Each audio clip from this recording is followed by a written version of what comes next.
what triggers you to revisit the diagnosis or escalate therapy after, let's say, years of apparently stable disease? If I see a major change clinically, so they're starting to tell me, hey, I've got these new rashes I didn't have before. My joints are starting to really swell. I never had that before. I'm noticing some gland swelling or some lymph node swelling, which is not typical for me. Or I'm monitoring their labs and I notice, oh, wow, their inflammatory markers are going up. Like I said, if I'm checking labs every 3 to 6 months on somebody, I have a pretty good insight into what they normally look like. And I start to notice this is not their normal. Something might be brewing here. We need to relook and see what's going on in this person. And how often does that happen? Are there things like lifestyle factors, maybe genetic factors or things that make that more likely to happen that you may have noticed?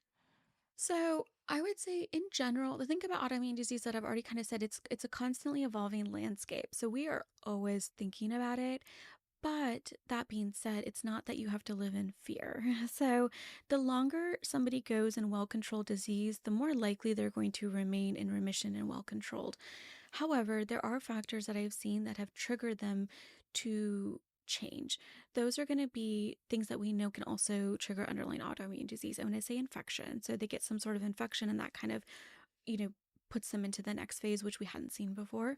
Hormonal fluctuations and changes. Hormones play a huge role with autoimmune disease, which is why we women get more autoimmune disease than men.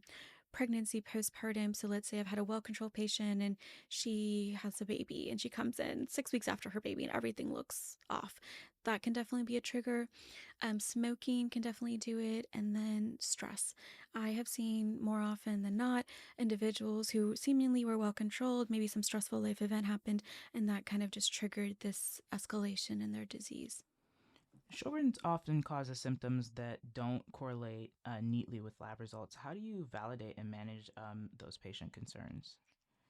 Yeah, that is very true. So I usually try to tell people your labs are very important, which is why we check them, but they are not the only thing that tells me a story.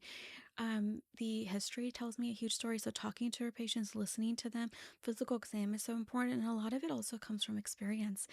My job all day, every day is to evaluate people who have these conditions. So I am very in tune with understanding what's typical and not typical.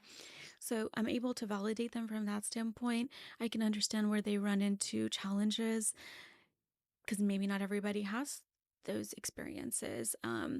So I think it's important when they come to this visit to really acknowledge that their symptoms are real and challenging, but then also to give tools of what can we do to improve them.